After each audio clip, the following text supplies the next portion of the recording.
अल्हम्दुलिल्लाह रब्बिल आलमीन।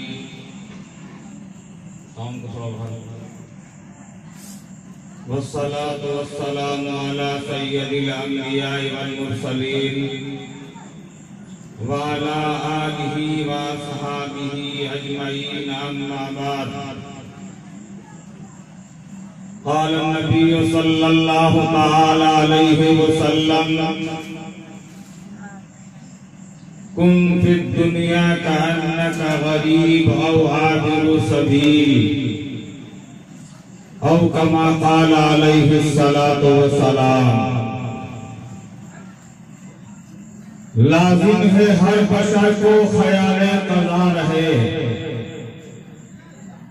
लाजिम है हर बशर को ख्याले क़ज़ा रहे। हम क्या रहेंगे जब ना रसूले खुदा रहे। और है लगा दुनिया का मेला 4 दिन, देख लो इसका तमाशा 4 दिन। और क्या करोगे कसर आली शान को, जब तक दुनिया है ठिकाना 4 दिन। काबिल कद्र उलमाए किराम, सामईन इज़ाम, बिलखुसूस हमारे हज़रत मुफ्ती साहब जो सदर जलसा हैं, और आज के तारीख में झारखंड के महबूबुल उलमा में शुमार होता है इनका। और अल्लाह तबारक व तआला ने बेशुमार फज़ाइल से, बेशुमार मनाक़िब से अल्लाह इनको नवाजा है। इनको मैं मुख्तसर सी चंद बातें आपके सामने गोशगुजार करना चाहता हूं कि आज का ये ताज़ियती प्रोग्राम सब हम मिलजुल कर प्रोग्राम करने वाले, और जिन लोगों को आपने मदऊ किया है वो सब के सब आने वाले, सबका एक ही मंशा है कि खातून का यहाँ से चंद रोज कबल जो इंतकाल हो गया है, उसमें एक तरह के खलजान है। काफी दिनों तक उनके साथ रिफाकत और उनके साथ मोहब्बत होने के बाद जब अचानक जुदाई हो जाती है तो कुछ परेशानी से महसूस होती है। ये तसल्ली और तसफ्फी देने के लिए इस प्रोग्राम का बचाया ही जाता है, बसाया ही जाता है। ये ताज़ियत ताज़ियत ताज़ियत जो लोग सुन रहे हैं, ये ताज़ियती प्रोग्राम मतलब ये है कि तसल्ली और तसफ्फी देने के लिए हम सब आए हुए हैं। जनाब अब्दुल रहमान साहब, प्रोफेसर साहब, अल्लाह तबारक व तआला इनकी उम्र को दराज करे। अल्लाह ने इनके दुनिया में वो फौकियत और वो शोहरत दिया है कि बड़े बड़े कुर्सी के मालिक भी इनके पांव छूकर सलाम करता है। लेकिन इसमें मैं काफी नहीं है, मैंने अपने आंखों से देखा है काफी देर बहुत सारी मामला पर डिस्कस करते हुए, और बहुत सारे इस तरीके से गुफ्तगू में इनके साथ बैठने का मौका मिलता है। बैठता हूँ कि बड़े बड़े ओहदेदार जो डीसी हैं और बड़े ओहदों के मालिक हैं, वो आते हैं और इनका पांव छूकर इनको प्रणाम करते हैं, सलाम करते हैं। लेकिन मैं कहा कि ये दुनियावी ये शोहरत है, ये इज्जतें ही सिर्फ काफी नहीं है। अल्लाह से दुआ है कि जो शोहरत और जो इज्जत आपको अल्लाह ने दुनिया में दिया है, यही इज्जत अल्लाह ताला कल क़यामत के दिन मरने के बाद भी अता फरमा दे। ये कामयाबी है, ये असल कामयाबी है। और ये कब होता है? ये दुनिया में रहते हुए। दुनिया आखिरत बनाने के लिए अल्लाह तबारक व तआला ने हम सबको दिया है। ये दुनिया आखिरत संवारने के लिए, आखिरत बनाने के लिए अल्लाह ने हम सबको अता फरमाया है। इसलिए आका जनाब मुहम्मद रसूलुल्लाह सल्लल्लाहु अलैहि वसल्लम इरशाद फरमाते हैं, कुन फी दुनिया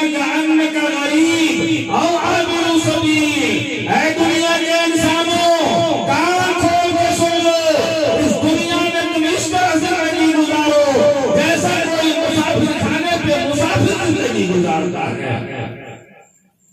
मुसाफिर खाने का उन्वान, मुसाफिर खाने की हैसियत हम सब की निगाहों के सामने है। हमें कहीं जाने के लिए जरूरत है, हम यहाँ से धनबाद जाते हैं, अभी गाड़ी आने में चंद लम्हात बाकी है। बाहर बदमाशों से, उचक्कों से बचने के लिए रेलवे वालों ने वेटिंग रूम तैयार कर रखा है। बस अड्डे में जाते हैं तो यात्री सेट बना रखा है। हम वहां जाते हैं चंद लम्हात इंतजार करते हुए कि हमारी गाड़ी अभी आई नहीं है, हम जहां तहां अगर रहेंगे तो बदमाश उचक्के हमारे सामान सफर चुरा लेंगे। चलो वेटिंग रूम जहां ठहरने के लिए सरकार ने, रेलवे वालों ने बनाया है, वहां पर जरा आराम कर लें। मेरे भाई, मेरे दोस्तों, वहां जब हम जाते हैं तो जरा कमर सीधी कर लें, जरा सस्ता लें, जरा कुछ आराम कर लें। इस गरज से फौरन बैग से एक अखबार निकालते हैं और उसी को डाल देते हैं, जबकि उस वेटिंग रूम की हकीकत ये है कि कहीं लोग पान खा के थूका होता है, कहीं पुड़िया का गिरा होता है, पेट गिरा होता है, ना मालूम कितनी गंदगियां होती है। आपके जहनो दिमाग में ये बात हरगिज़ नहीं आती है कि चलो किसी मिस्त्री को बुलाते हैं, या किसी झाड़ू पोछा करने वालों को बुलाते हैं, या किसी रंग रोगन करने वाले को बुलाते हैं, ताकि उस वेटिंग रूम को साफ साफ और रहने के काबिल बना दे। नहीं, क्यों? आप जानते हैं कि रहना ही कितनी देर है, 2-4 लम्हात के लिए तो उसी पर अखबार डाल देते हैं, उसी पर किसी तरह का कोई रुमाल बिछा देते हैं और चंद मिनट के लिए आराम करने के लिए आप लेट जाते हैं या बैठ जाते हैं। कब तक? और जैसे ही ऐलान का मुस्तकिल ध्यान होता है कि ऐलान करने वाले क्या कह रहा है कि हमारी गाड़ी कितने नंबर प्लेटफॉर्म पे आने वाली है और कितनी देर में आने वाली है। कहीं ऐसा ना हो कि हम नफरत की नींद सो जाए या जरा सा काफी हो जाए, हमारी गाड़ी आके गुजर जाए और मंजिल से हम पीछे रह जाए। इसलिए मुकम्मल तौर पर चुस्त चौबंद रहते हैं। वेटिंग रूम में, यात्री सेट में लोग कभी भी काफी नहीं होते, मुकम्मल चुस्त चौबंद होते हैं। अगर वो लेटे भी हैं तो उनके कान किसी और तरफ मुतवज्जा है, ध्यान बिल्कुल लगा हुआ है और ऐलान को बार-बार देखते हैं। सुनने में अगर किसी तरह की कोई गलती और मिस्टेक हो जाए तो बाहर निकल कर जायजा लेते हैं, कहीं हमारी गाड़ी तो नहीं आ रही है जिस पर हमको जाना है। यानी मुकम्मल चौकन्ना रखते हैं। हम सब के आका सच्चों के सच्चा जनाबे मुहम्मद रसूलुल्लाह सल्लल्लाहु अलैहि वसल्लम का ये फरमान, कुन फी दुनिया का गरीब और आबरू सबील, यही पैगाम देता है कि ऐ दुनिया के इंसानों, जिस तरीके से मुसाफिर खाने पे चौकन्ना रहता है, चुस्त चौबंद रहता है, ना मालूम हमारी गाड़ी कब आ जाए, हमको उस पर बैठना है और मंजिल की तरफ रवाना हो जाना है, वरना हम मंजिल से पीछे रह जाएंगे। बस तुम्हें इस दुनिया में वैसे ही जिंदगी गुजारना है, मुकम्मल तौर पर चौबंद रहना है। ईमान का उचंका, ईमान का चोर हमारा हमेशा दाएं से बाएं से, ऊपर से नीचे से, आगे से पीछे से हमेशा हमारे पास में रहता है कि कब इसका ईमान हम लूट लें। बेईमान होता है दुनिया से जब चला जाएगा, बड़ा खुश होता है। और ईमान लेके जब एक ईमान वाला जाता है, कौन कहता है कि इंसान मर गया? कौन कहता है कि इंसान मर गया? अरे छोड़, दुनिया हुआ पूरा कर गया। एक ईमान वाला जब दुनिया से मर के जाता है तो इससे बेहतर जिंदगी अल्लाह तबारक व तआला ने उनको वहां अता करते हैं और बेहतर राहत और आराम का सामान अल्लाह ने ईमान वाले के लिए वहां मुहैया करके रखा है। उनके लिए क्या अफसोस, लेकिन जिनका सामान लुट जाता है, जिनका ईमान लुट जाता है, उनके लिए मौत बहुत भारी है। और जिनका ईमान मुकम्मल तौर पर अजबर है, जो ईमान जिनका मुकम्मल तौर पर चमकता दमकता है, वो तो मेरे भाइयों मेरे दोस्तों, उनके लिए तो आका ने फरमाया है अल मौत तोहफतुल मोमिन, मौत तो मोमिनों के लिए तोहफा है, सौगात और संदेश है। उनके लिए मौत कोई शर्मनाक चीज नहीं है, उनके लिए मौत तोहफा है ईमान वालों के लिए। लेकिन ईमान की हिफाजत जो जितनी कीमती शय होती है, उनकी हिफाजत की जिम्मेदारी भी उतनी अहम होती है। ईमान सबसे ज्यादा कीमती शय है और इनका लुटेरा रहने सब दाव में है। इसलिए हमको चुस्त और चौबंद रहना है जिंदगी में। ना मालूम हमको रास्ते से कब भटका कर बेराह कर दे। एक वाकया मैं बतलाना चाहता हूँ आपको। हजरत मौलाना रशीद अहमद गंगोही रहमतुल्लाह अलैह का जमाना है, उनका खानका चल रहा है। वहाँ बड़े बड़े अदाबीन उलमा, उनके शादी में खास है वो फखरुल मुहद्दिसीन हैं, शेख अब्दुल रशीद रहमतुल्लाह अलैह। उसी में एक हाँफता कांपता फकीर जैसा आदमी आता है, जिनका ऊपर नीचे से कपड़ा फटा हुआ है, और जब देखने में लग रहा है कि नंबर 1 का ये भिखारी इंटरनेशनल भिखारी है।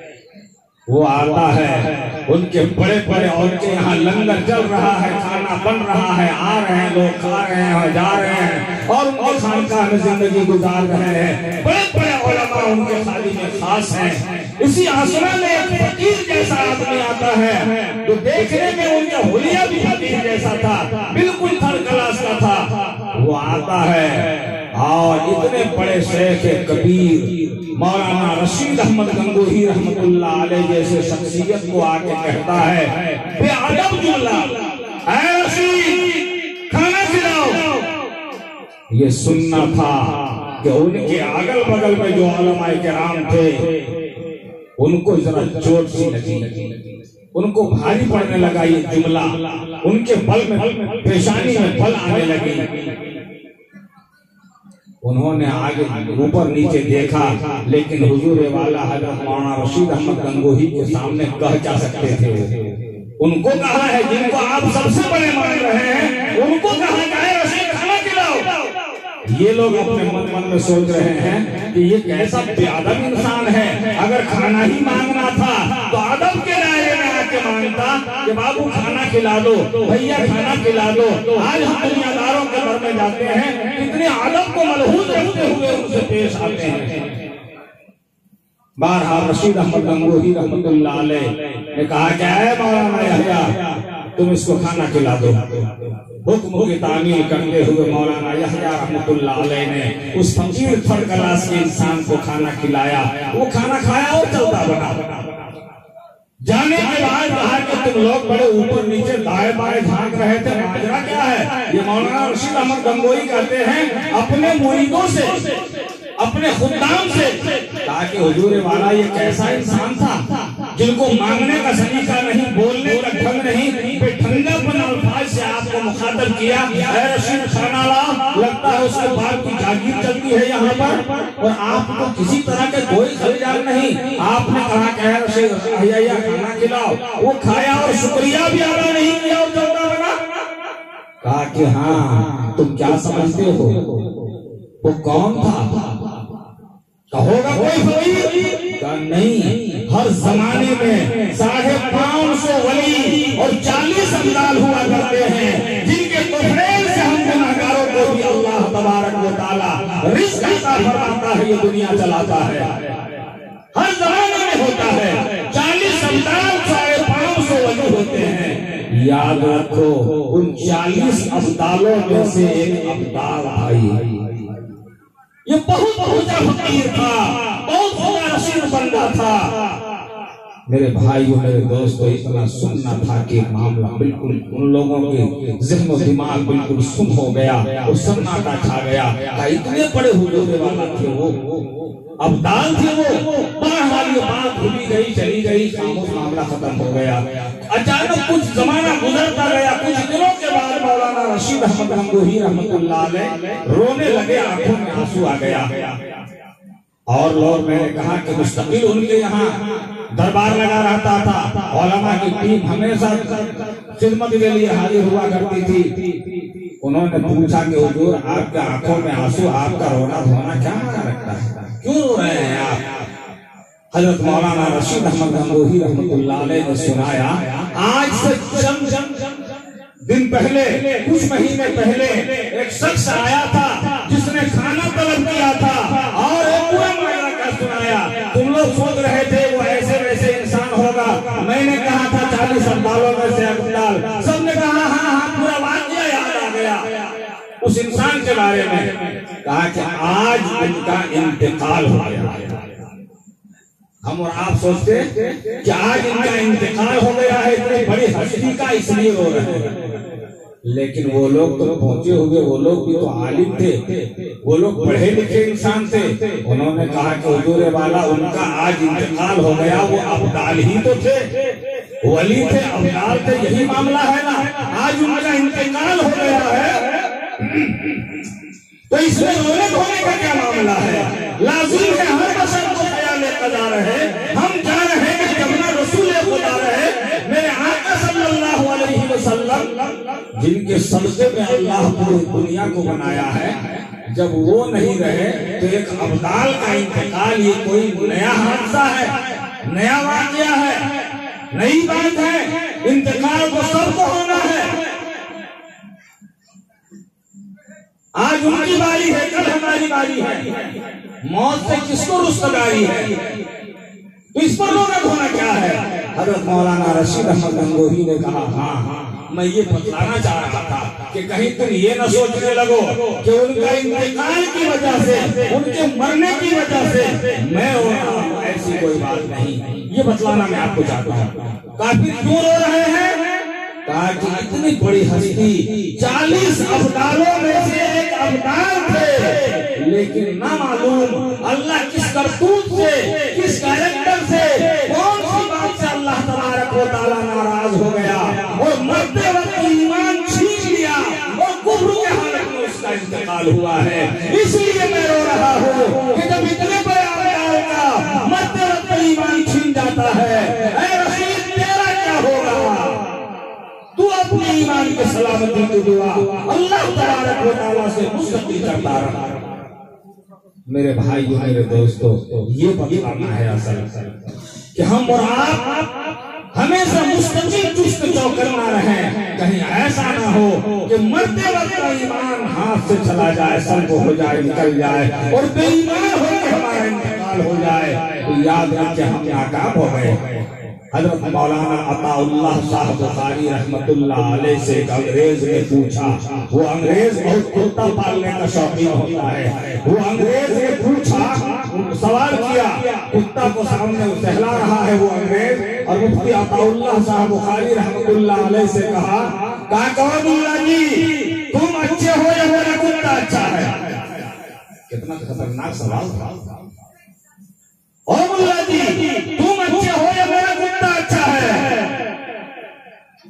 हजरत मौलाना अताउल्लाह साहब बुखारी रहमतुल्लाह अलैह ने कितनी संजीदगी से जवाब दिया जो सुनने के लायक है। कहा कि ओ अंग्रेज, हकीकत में तुम्हारा ये कहना कि तुम अच्छे हो या मेरा कुत्ता अच्छा है, अगर मेरी मग़फ़िरत हो गई और हालत ईमान में मेरा इंतकाल हो गया तो मैं अच्छा हूँ, और अगर ईमान मरने से पहले मेरा लुट गया और हालत ईमान में मैं मर न सका तो तेरा कुत्ता अच्छा है, मुझसे तेरा कुत्ता अच्छा है। मेरे भाइयों, मेरे दोस्तों, आज इस खुशफहमी में न रहे कि हमारे परदादा मुस्लिम, हमारे दादा मुस्लिम, हमारे अब्बा मुस्लिम, हम खानदान मुसलमान से चले आ रहे हैं, हम भी मुसलमान, हम कोई भी एक काम मुसलमानों वाला ना करें और अपने मुंह से, अपने कलम से लिखे हुए हैं कि हम सबसे अच्छा मुसलमान हैं। याद रखें, अल्लाह ताला कोई ऐसी अदा हमसे सरजद ना हो जाए, कोई ऐसा गुनाह ना हो जाए जिससे अल्लाह नाराज हो जाए और ईमान हमारे हाथों से छीन ले और बेईमान होकर हम मर जाए। उस दिन से पनाह मांगना है और हमेशा ईमान की सलामती की दुआ अल्लाह तबारक व तआला से करते रहना है। मेरे भाइयों में, और हम सबको इस दुनिया में इस तरह जिंदगी गुजारना है जिस तरह मुसाफिर खाने पे मुसाफिर जिंदगी गुजारता है लगा दुनिया का मेला 4 दिन, देख लो इसका तमाशा 4 दिन, क्या करोगे कैसे आलीशान को जबकि दुनिया है ठिकाना 4 दिन। साहेब बल्क ने एक बहुत ऊंचा इमारत बनाई, महल बनाया, और ये सोच रहा था कि सारे दुनिया वाले आते जाते रहेंगे और मेरे महल को देखकर मेरी तारीफ करेंगे। एक वैसा इंसान आता है अल्लाह वाला, उन्होंने देखा उनके महल को और कहा कि साहेब बल्क से आंखों में आंख डाल के कहा कि मुझको ये मुसाफिर खाना अच्छा नहीं लगा। साहेब बल्क की तो बिल्कुल ही गुस्से से लाल पीला हो गया और कहा मुसाफिर तुम क्या जानो महल की वक्त और महल की कदर, इतने आलीशान बिल्डिंग जो एक पूरे दुनिया में एक बिल्कुल यकता रोजगार है, और तुम कह रहे हो कि ये मुसाफिर खाना मुझको अच्छा नहीं लगा। कहा कि हाँ का ये मुसाफिर खाना है। कहा कि जी हुजूर मैं साबित कर दूंगा ये मुसाफिर खाना है। कैसे? कहा आपसे पहले इसमें कौन था? कहा मेरे अब्बा। कहा उससे पहले का दादा, कहा उससे पहले का परदादा, हम लोग शाही खानदान से चले आ रहे हैं। कहा तो फिर मुसाफिर खाना मैंने इसीलिए न कहा कि आपके दादा का वक्त जब तक गाड़ी ना आ गई तब तक वो रहे, आपके बाप की गाड़ी जब तक ना आ गई तब तक वो रहे, आप भी वहीं तक है जब तक आपकी मौत की गाड़ी नहीं आ जाती है। आपकी भी गाड़ी आएगी, आप सवार हो जाएंगे और सूर्य को रवाना हो जाएंगे और ये मुसाफिर खाना यूं ही पड़ा रह जाएगा। इसलिए मैंने इसको मुसाफिर खाना कहा है। ये दुनिया की कोई वक़्त और हैसियत नहीं है। दुनिया में रह के अक्लमंद वो है जो अपने आखिरत को बना ले, आखिरत को संभाल ले। मेरे भाइयों, मैं जनाब अब्दुल रहमान साहब, प्रोफेसर साहब से मैं गुजारिश करूंगा, ये जिस तरीके से आप हमेशा दीन के साथ एक वालेहाना लगाव आपने रखा है, बहुत सारे याद रखें कि हज़रत मूसा अलैहिस्सलाम जब फिरौन के पास बाढ़ आए कि कलमा पढ़ो ईमान ले आओ, तो एक दिन इस बिल्कुल ही इस पोजीशन पे फिरौन आ गया था कि मैं कलमा पढ़ लूं। जरा सा आपने हामान से मशवरा कर लेता हूं वजीर से। वजीर ने क्या कहा? कहा कि हुजूर क्या कह रहे हैं आप? कहा कि हज़रत मूसा ऐसा लग रहा है कि दीन हम पर है, इनका कलमा पढ़ लेना चाहिए। कहा ठीक है 1 मिनट। वो हामान अंदर गया और अंदर से नंगी तलवार लेके आया और कारून के सामने, फिरौन के सामने अपना सर झुका दिया और कहा कि पहले मेरी गर्दन उड़ाइए, उसके बाद आप मूसा का कलमा पढ़िए। कहा ऐसा क्यों? कहा मेरी जिंदगी मैं ये देखना नहीं चाहता कि मूसा जैसा इंसान जो आपके घर में पला पढ़ा, आपका रोजी खाया पिया, और आप उसका दीन कबूल कर लेंगे, ये मैं बर्दाश्त नहीं कर सकता। ये कौन सी हिमायत है? हज़रत मूसा अलैहिस्सलाम को फिरौन ने कहा कि फिरौन तेरी वजह से मेरा हामान बहुत नाराज है, कलमा पढ़ने में तो पढ़ने की पोजीशन में था, लेकिन ये ऐसा कर रहा है मैं नहीं पढ़ूंगा। तू जा।